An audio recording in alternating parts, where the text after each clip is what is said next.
Hey guys, welcome back to my channel. My name is Michaela if you're new here, and if you are not new here, then welcome back. So we've got a little bit of a different setup going on right now.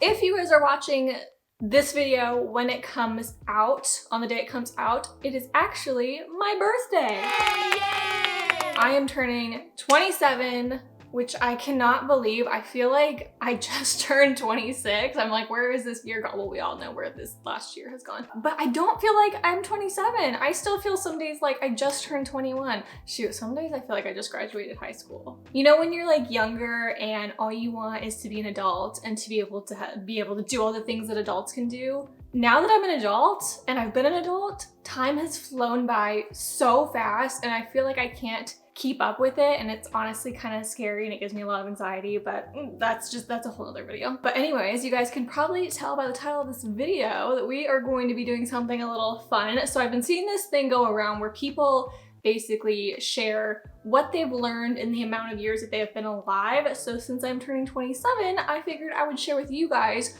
27 things that I have learned in 27 years. This should definitely be interesting. I'm kind of nervous. Some of this is going to be super lighthearted and obvious. Not like I learned how to tie my shoes. Like hopefully everybody by the time they're 27 learns how to tie their shoes. But you know, just like stuff that I've learned. And we might get into some deep stuff. I got some stuff on here that I'm a little nervous to talk about, but it's honest things that I have learned or come to a realization or have worked on, especially within this last year. I feel like a lot of this is key, I guess. So anyways, I'm gonna stop rambling and let's get to it. Oh, by the way, if you haven't subscribed already, I hate plugging myself and doing this, but if you haven't subscribed already, you should do that.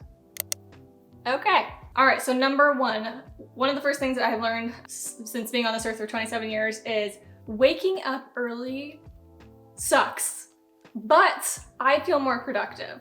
If y'all know me, you know I'm not a morning person. I cannot stand getting up early. It does not matter if I went to bed at 8 p.m. and got a full 8, 10, 20 hours of sleep. I am exhausted the next morning. I do not like getting up in the morning. It's just not my thing. I want to be a morning person. I desperately would love to be a morning person because when I do get up and I get my day going, I feel so much better throughout the day. And I think that a lot of people can agree with me that when you get up and you get things done, especially like before noon, you're just kind of like, whoa, I have so much time on my hands now that I didn't have before when I was sleeping in late. Like, it's amazing. So that is one thing that I've learned is I personally just hate waking up early, but if I push myself to do it, I love it. And actually, I got an alarm clock for Christmas, which I will leave linked down below, that I love. It is the sunrise alarm clock. I know it's gotten very, very popular, but it basically simulates a sunrise. It also simulates a sunset if you need help going to bed. And it's just really nice. It's calming and it's relaxing, and it's not like the you know, like the alarm that usually kind of like stresses you out when you wake up in the morning. This is very nice and gentle. We've got a gradual sunrise. I put some noise on, there's some birds chirping, and it's very relaxing. I really like it. So I'll leave that link down below if you guys need some help with getting up in the morning like I do. Number 2, I have learned that I prefer experiences over products. And when I say that, for instance, I think as I'm getting older and I realize that time has, like I said, has gone by so quickly, I prefer to experience things where I can have memories rather than receiving a gift or a product, I think. So for instance, I would much rather go places and have a good time and have pictures for the memories and experience that with my husband or future family than getting something or like getting a watch or something like that or getting new clothes. It's just I think before I used to be like definitely the opposite where I would want earthly items, but they lose their values over time and memories don't. So number 3, this kind of correlates to number 2, is don't miss out on doing things because you're too tired. Now, let's have a little bit of a story time. So my husband, he's in the military, and our last duty station, we were stationed in Hawaii, which was such a blessing. It was such a cool experience. It's so beautiful over there. I would love to go back someday. Like I have friends that I will like forever have in my life and everything. And it was just such a good experience. The thing is Hawaii is very expensive. And so I ended up getting a full-time job and working. Where we lived more like towards the North Shore. We lived on the island of Oahu. And we lived more on the North Shore side, and my job that I worked at was in Honolulu. It was in town. Well, what I didn't know is driving into town from the North Shore, a lot of people live on the North Shore west side, that kind of area, and work in town, and so there's a lot of traffic. And for you think being on an island, you're like, it's not that far though. Oh, but there's a lot of traffic though. I was sitting in like 3-4 hours of traffic a day, depending on if there was a car accident or not, which was usually every single day, because people drive extremely crazy over there. So I was working, you know, 40+ hours a week, driving 3 hours a day. It was good money, not gonna lie, but it was exhausting. The job that I was working was just mentally exhausting as well. And so on the weekends, I was honestly just exhausted. I was tired, and my weekend was generally when I would catch up to doing groceries, cleaning the house, taking care of our home. That caught up with me, and we didn't get to experience as much of the island as we like to. Yes, we would go hiking, we'd go to the beach, we'd go eat yummy foods, but we didn't island hop. We didn't do as much as I would have liked to do, and those 3 years flew by so fast. And looking back on it now, I really regret giving my life so much to a career that didn't really give much back to me, and also made me very miserable and unhappy and stressed, and it was just not a good environment. And I really regret that, because I think that that time we could have had a lot more better experiences, but I was so exhausted from that I let that take over, instead of being grateful that we lived in this amazing, you know, island and got to experience it. And it was, yeah, it's just something that I really regret, and I look back on and I wish I could change it, but I can't. And you know what, we're moving forward. And so I think that's a big reason as to why I would prefer experiences over products, because I don't want to have that feeling again. It's not a good feeling when you know you wasted something that was really special. Alrighty. Number 4. I don't have style, and I love being a plain Jane. If you guys have seen like my minimalist videos, I've cleaned out like my closets and everything. I got rid of a lot of clothes. In my heart, I would love to be a fashionista. I would love to have all the style in the world and be like an Instagram like baddie. I think I like to think that I am sometimes, and I'm just really not. But I've just come to the realization that I'm a plain Jane. I love my sweatshirts, my t-shirts, leggings, and jeans. That's how I feel comfortable.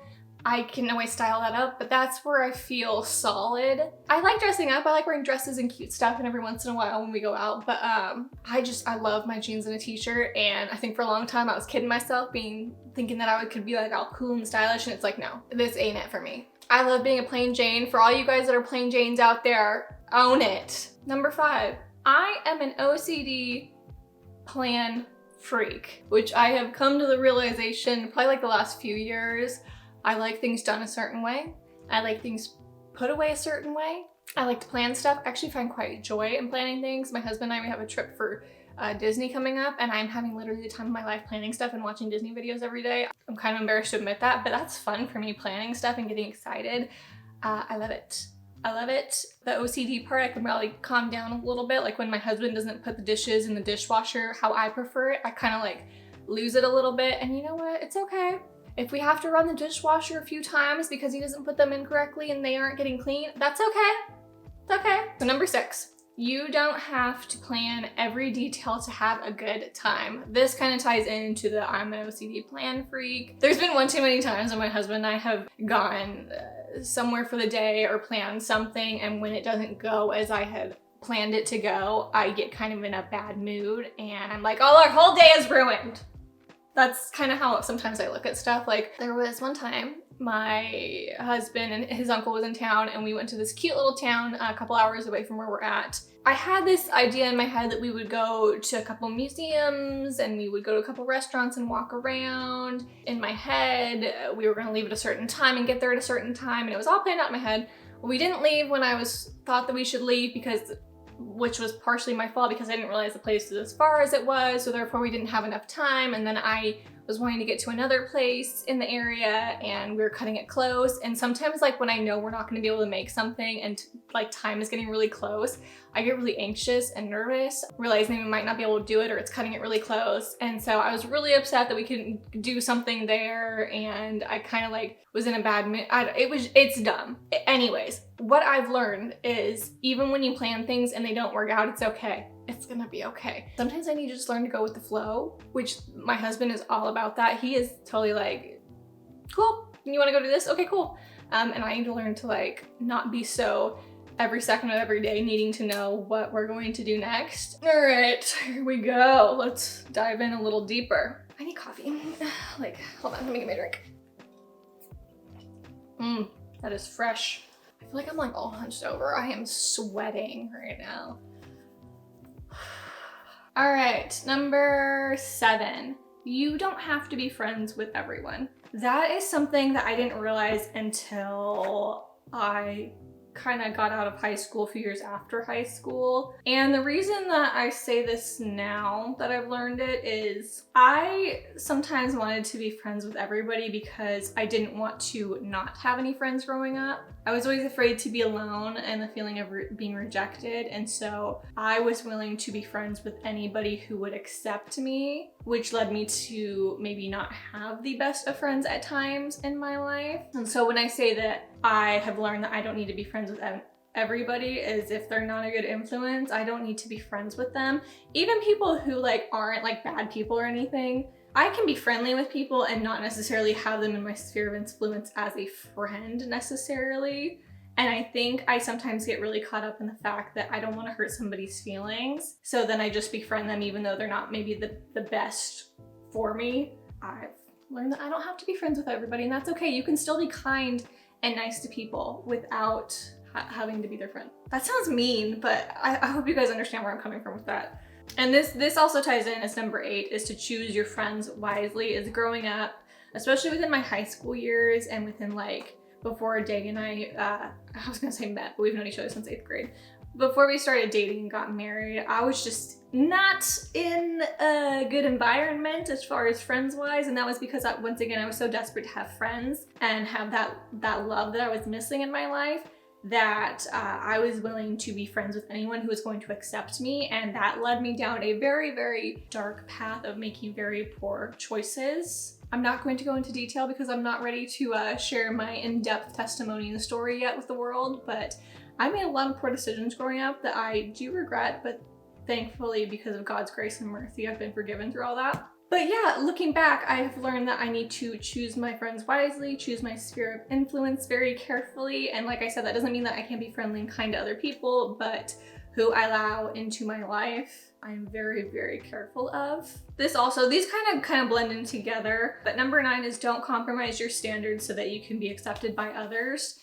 This one is huge for me. It goes back to wanting to be accepted by everybody. I have made some horrible decisions so that I could be welcomed into certain groups because, like I said, I didn't have the best upbringing, and so because of that, I think there was a void in my heart that I was trying to fill with other people that just wasn't fulfilling. I had walked away from God during a time in my life when I was just making poor decisions, and because of that, I did compromise a lot of my standards to be accepted by people. And so what I have learned of being 27 years on this earth is don't compromise what your belief system, what your values are to be accepted by people, because you will end up either getting walked on, you will end up not where you want to be in life if you compromise yourself and what you hold as your own standards because you want someone to like you, or because you're worried about someone ousting you or not liking you. Like, who cares? Who cares at the end of the day if somebody doesn't like you?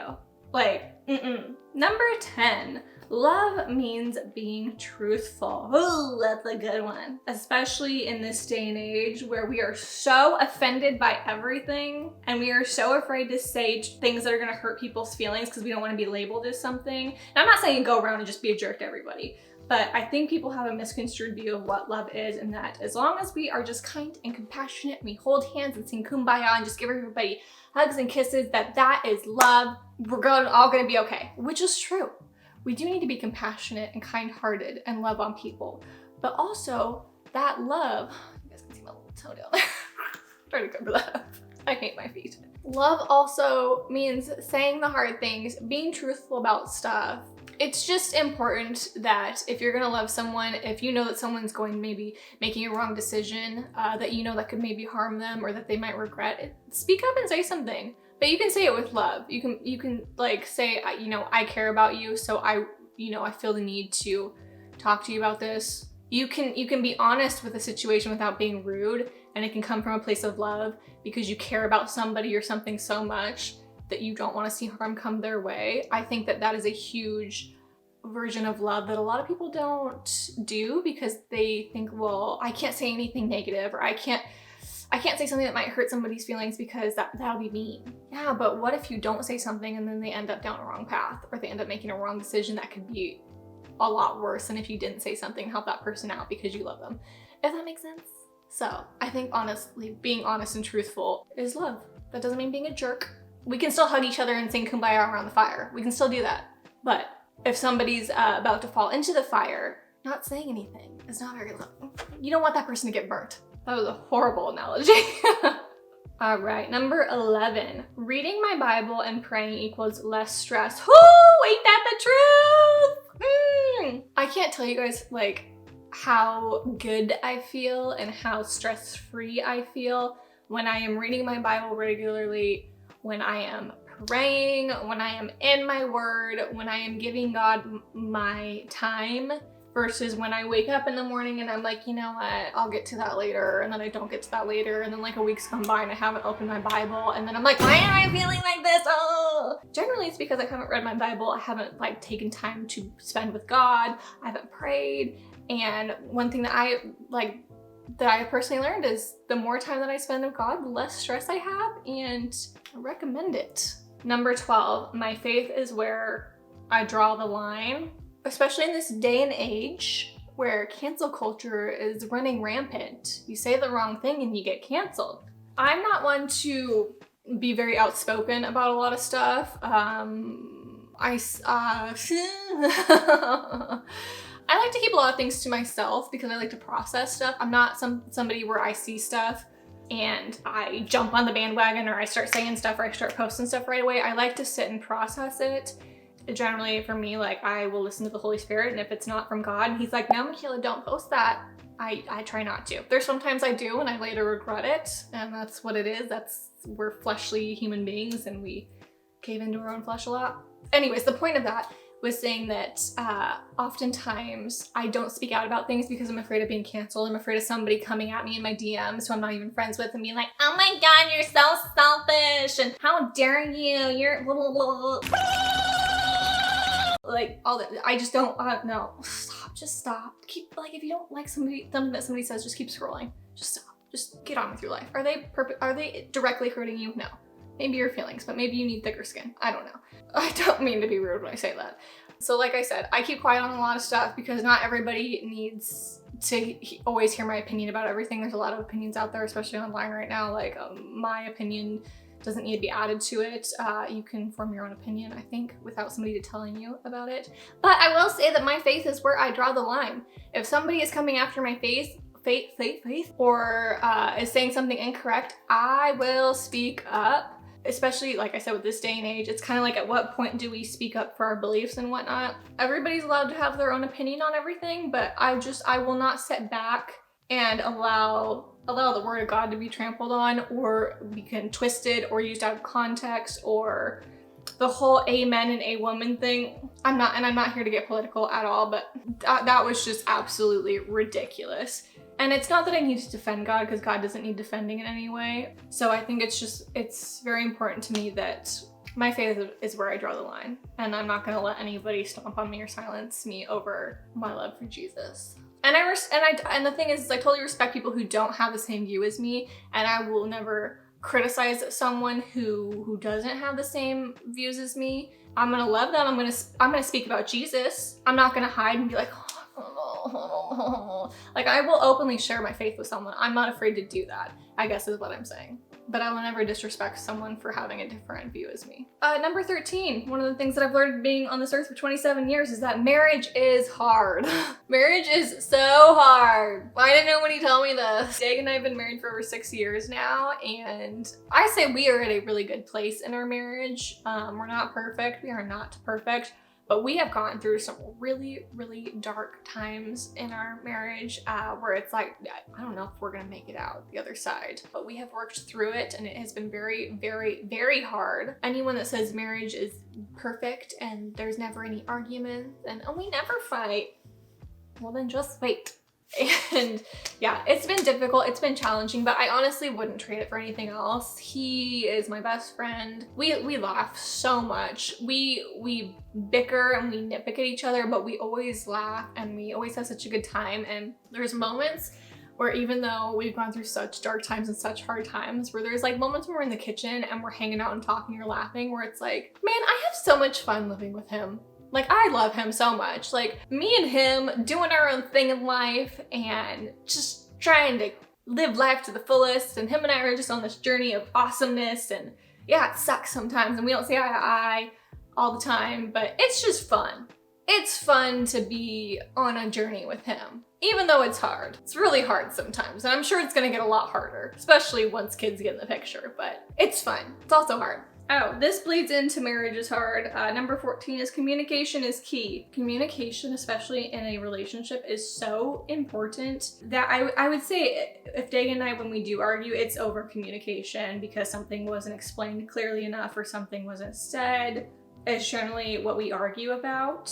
So I would say in any relationship too, even friendships, communication is so important. In the workplace, communication is key. It's hard sometimes, but it's, oh gosh, oh goodness. Communicate. Number 15, it's okay to depend on your spouse, but also be independent. Ooh, this is a good one for me because before Dag and I got married, I was extremely independent. I paid my own rent, I worked a full-time job, I paid my own bills, I relied on myself, I didn't have anybody helping me for anything, and it was scary, but it was also really rewarding because I had a lot of discipline. When we got married, it was very hard for me to let go of that, especially when he was starting to pay our bills, because I quit my job and I moved to another state to be with him, and from then on, I was working like part-time jobs, so he was the breadwinner, which was totally fine, but it was hard for me to not feel bad when I would want something or need something because I felt like I was taking his money.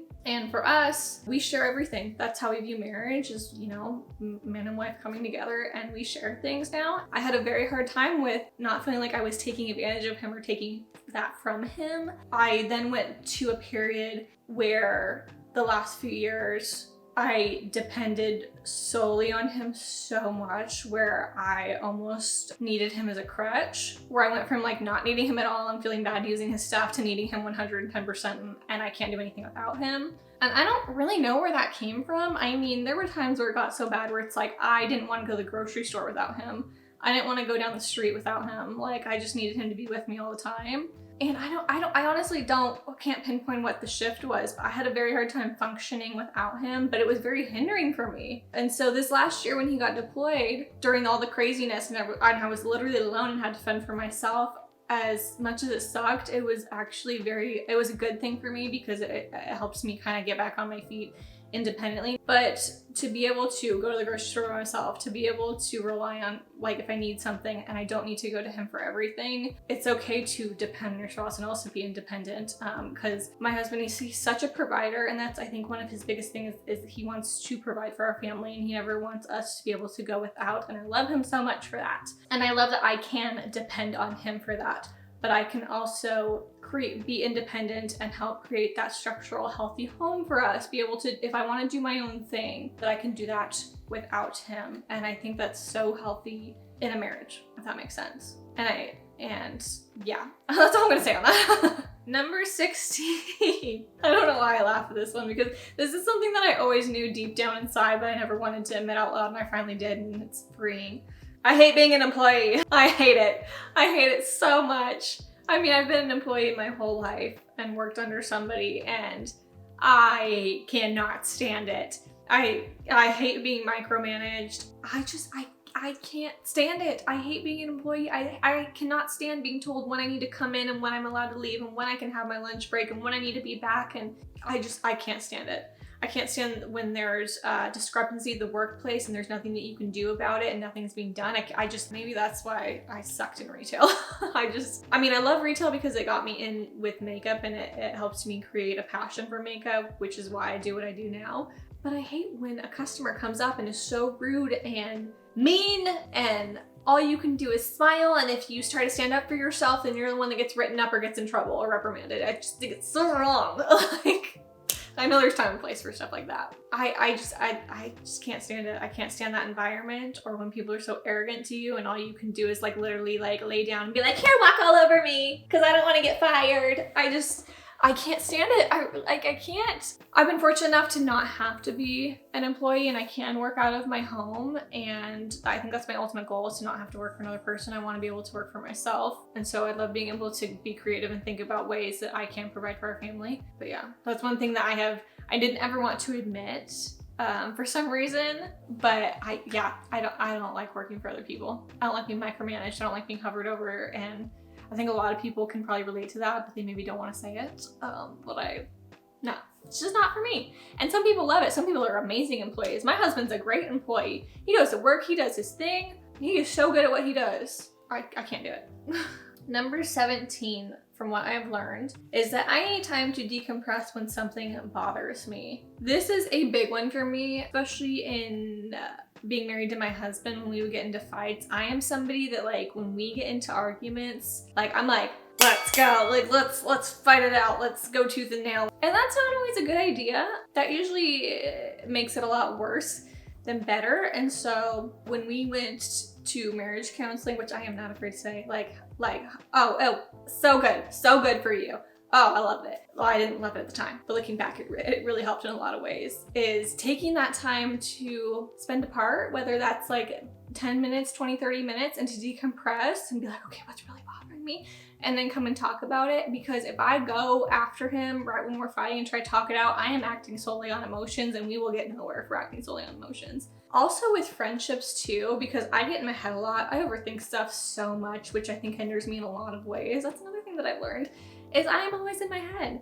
Is sometimes with friends, I can get offended over the smallest stuff sometimes, where it's not even about what it's even about, but in my head I think that it's something that it is when it's not, and then I get kind of like, whatever. But then it's like, after I sit on it, and I usually end up like talking to God and being like, okay, God, is this, like, come on, humble me, hello, you know. And it's usually just like me getting all up in my feelings, and then after a day or so I'm fine. Yeah, so usually when I take time to just sit on it a little bit, and whether it's pray about it, decompress things with God, take time to like let the steam roll off, situations end up a lot more smoother that way. So number 18, it's okay to not be okay. I love this because for the longest time, I always felt bad if I was feeling bad. If I was in a crappy mood or having a rough day, I would always be so hard on myself that I wasn't allowed to feel that way, that I wasn't allowed to process those emotions, because I always compare myself to other people's situations and being like, well, that person has it worse, so therefore I don't deserve to feel this way. And I've realized that it's okay to not be okay, and especially in today's culture of this self-love culture. If you guys have been on my channel, you know that me personally, I don't really believe in the whole love yourself mentality and let's manifest happiness and we'll have it. I don't believe in that. It's okay if you do, that's totally fine. What happens on those days when I'm just not enough for myself, when I'm just going through it and nothing I can do can pull myself out of it, and I'm just really struggling, and it's like almost this facade that I'm lying to myself that I'm okay, and I'm putting up this front, and it's almost like I'm just stuffing my emotions under this rug, and which I've done majority of my life. I've just swept everything under that rug because it's easier to do that, right? Majority of my life, I've felt so guilty if I'm not in an okay mood, and I just realized that, you know what, if I'm having a bad day, I'm gonna have a bad day. I'm gonna eat some ice cream or some chocolate. I'm gonna maybe cry a little bit, and tomorrow I'm gonna try and have a better day. Now, I'm not gonna sit and sulk for a week, but it's okay to not be okay. It's okay to say, you know what, I can't be all there for me. And as a Christian, for me, I know that I will never be enough for myself. And that is why I have God. I have Him to look to for when I am not enough, because He is enough for me. Okay, this is a good one. This is one that I don't always want to talk about, but we'll touch the surface a little bit. Number 19, it's okay to talk about trauma. And next to what I have in big bold letters is therapy. For the longest time, I suppressed a lot of stuff that I was dealing with on the inside because I didn't want to talk about it. And like I said earlier, I tend to sweep stuff under the rug and not deal with it, because I think that if I suppress it and I don't think or talk about it, then I'm gonna be okay. And as I got older, I noticed that certain memories from my past or when I was a child would start to randomly pop up in my mind. I noticed that I would get anxious, I would get stressed out. More than anything, I would get very angry at certain people or just angry in general from something that just randomly popped up in my head when like 5 minutes ago I was fine. And I started noticing that was happening more and more and more from my past, and I just realized it was suppressed memories that I hadn't gone through and dealt with in my past life that was really hindering my relationships, my marriage. I knew that I probably needed to go get some help professionally, but I was scared to because I didn't look and think that counselors or therapists really worked. I'm not gonna get into details, but as a child I was forced to, and that didn't really do anything for me. So as an adult, I was like, well, it didn't help me when I was younger, it's not gonna help me now. And also not only that is I knew that going to seek someone for help, I would have to bring up all these memories that I didn't want to bring up because that would make me extremely emotional about a lot of stuff. And if you know me, you know that I don't like crying. I don't like crying in front of people. I don't know why, I don't like to do it. And I knew that if I went there, I went down into that dark hole that I tried to bury so long ago, that it would expose a lot of wounds. So it was very, very hard for me. And I didn't lie to myself, but I think a lot of times I pretended that I was okay with situations in the past and I had gotten over them when I didn't. And as long as I told myself that I was okay, I'd be okay, when in reality I wasn't okay. And so I finally got help. It was very hard to get that help though. And when I say very hard, I mean like picking up the phone and dialing and calling in and trying to make an appointment. That was very hard for me. I remember the first time I had called, I think I stared at the phone number for like 5 minutes and I was literally like about to press send and then be like, It was just terrifying for me because I was like, oh my gosh, but it was a huge first step. It takes time and it takes the right person too. Like my first therapist, I just didn't vibe with her. For me personally, I'm very stubborn with this kind of a topic, and so I need someone who's going to be just as stubborn as I am and really push me there. And I'm sure this person is great, but she just wasn't what I needed for my situation. So I had to go find another person, and that's okay. I think a lot of people like think that if a therapist doesn't work with them the first time, then they're like, oh, well, they all just don't work. And that's not the case. You gotta find one that really works for you in your situation. But to be honest, I started seeing one right before COVID hit and everything. And then after that, I stopped seeing her because we couldn't go in person or anything like that. And I know a lot of people like have been doing this over Zoom. I'm someone that needs to see somebody in person though. I need that intimate one-on-one connection. And I honestly just can't get that over a screen. I really can't. Which I've come to realize over this whole thing. I need like human interaction. So I didn't get to necessarily like finish everything. I do plan to like go back because I really do want to clean out everything basically. I guess you would say, and just really work on everything. But taking those first steps has already helped in huge ways. So I am such a huge advocate for therapy, and I know it's got a huge stigma and a lot of people hate it. It's helped in a lot of ways. It really, really has. And the thing is it's hard work. It's not easy. That's a huge reason as to why I didn't want to go, because I knew it was going to be hard and I didn't want to do the hard work. It's not a thing where it's like, yeah, you get to go to my counselor and talk to her about all my issues. Like, no, it's not like that at all. It's more like, I don't want to go. Can I call in sick? Like it's like that. Like I never like look forward to going to my session. I really don't. And some days I walk out and I'm like, that didn't feel good. Some days I walk out and I'm just like, that felt amazing. So it's hard work. It really is. But I think in the long run, it's so rewarding. I recommend therapy to anyone who thinks that they need it. Okay, 20. Boundaries are important. Boundaries are so important. And this can go with anybody from friends to family. Having that boundary of knowing what you will allow and what you won't allow. And a part of that is also being able to communicate to that person, which isn't always easy. But I think when you allow people to kind of cross that line and step in your territory and walk over you and kind of control certain things, and you feel like you don't have a say, I think there's just a lot of blurred lines and it can cause a lot of issues. And so I think having boundaries with certain people is so, so important if you want to maintain a healthy relationship with them. Okay, number 21. No one belongs on a pedestal except God. I used to put so many people on a pedestal. I used to put friends on a pedestal. I used to put family members on a pedestal. Mainly people who I wanted to be like because of seeing them succeed in life. Even celebrities. athletes. You see these people succeeding in life and we put them on this pedestal that we want to be like them. We idolize them. We need to do everything that they've done because they're successful. So if we do what they've done, and we just put them on this, like we need to be just like them.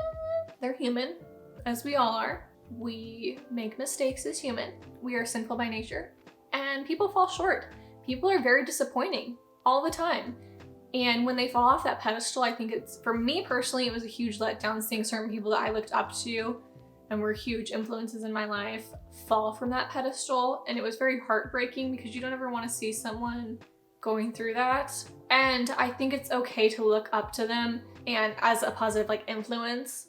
What I've realized is nobody's perfect. We all make mistakes. We're not God, you know, we're not sinless. We make mistakes. That's who we are. And so I've just realized that I will never put someone on that high of a pedestal or idolize anybody. And that's something that I think recently come to in this last year, especially with like social media and everything, and just like seeing a lot of things that are getting exposed and everything. It's like, oh, I didn't see that like I thought I did.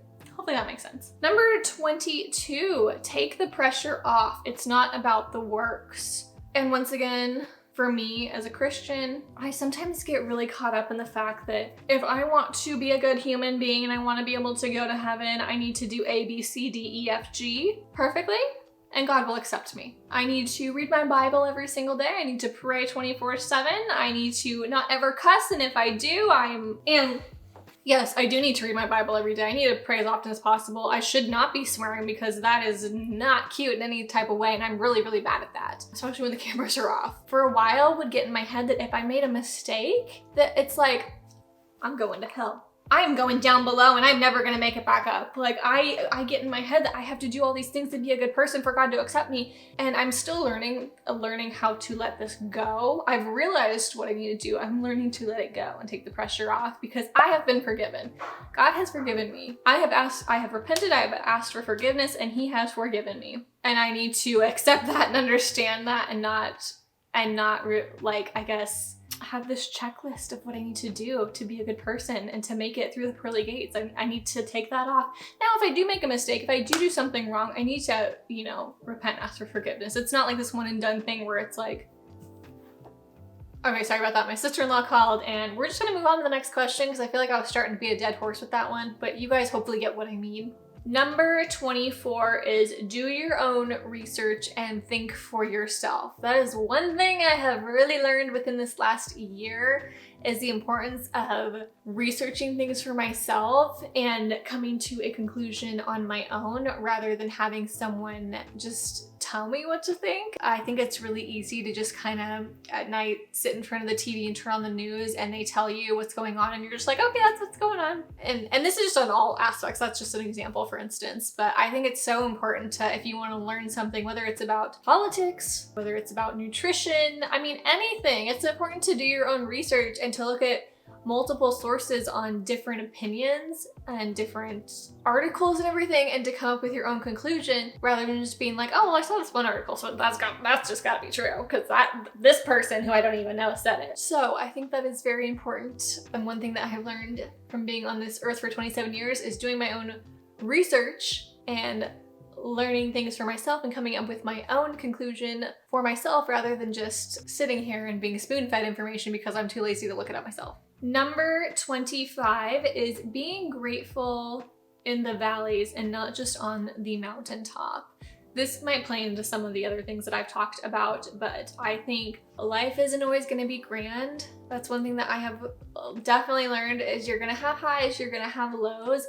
And I think how, especially for me, how I handle my circumstances when I'm in my lows or in the middle of a storm, how I handle that situation and knowing that I need to be grateful. God's blessed me with a lot of things in life. He's given me a lot of blessings that sometimes I feel like I don't deserve, and to be just so grateful for everything that I have because there are a lot of people around me that have had it worse than me that are going through a lot more than I have gone through, and to remember to just always be grateful for everything that God has blessed me with.